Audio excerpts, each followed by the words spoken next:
CM Jagan తీరుపై ఎన్టీఆర్ జిల్లా మైలవరం కూటమి అభ్యర్థి వసంత కృష్ణ ప్రసాద్ ఫైర్ అయ్యారు. జగన్ అడుగులకు తాను మడుగులొత్తలేదన్న కారణంతో వారి పత్రికలో తనపై తప్పుడు కథనాలను వండి వార్చుతున్నారని తెలిపారు.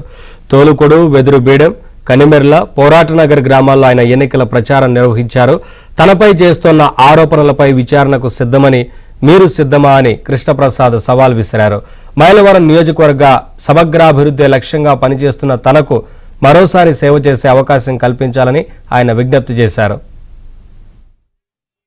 బాలరెడ్డి కాలేజీలో సాక్షి రామకృష్ణారెడ్డి గారు అంటే సజ్జల రామకృష్ణారెడ్డి గారి నాయకత్వంలో పెత్తందారుల సమావేశం జరుగుతా ఉంది.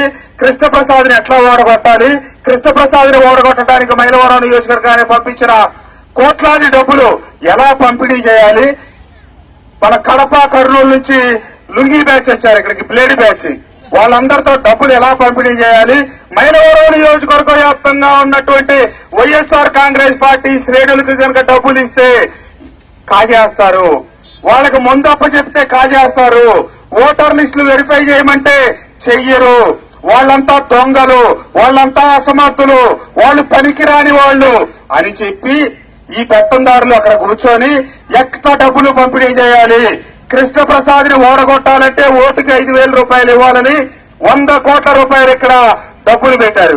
ప్రెసిడెంట్స్ వాడిని పందంటే పంది, నందంటే నంది అనేవాడిని మేము దగ్గర పెట్టుకుంటే చాలు, మా దగ్గర డబ్బులు ఉన్నాయి, అక్రమ ఇసుక డబ్బు ఉంది, అక్రమ మద్యం డబ్బు ఉంది, కాబట్టి మేము చెప్పిందే నిజం, మా పత్రికల్లో రాసే రోత రాతలే నిజం అని చెప్పి జనం అంతా భ్రమపడి నమ్ముతారని చెప్పి అనుకుంటా ఉన్నారు.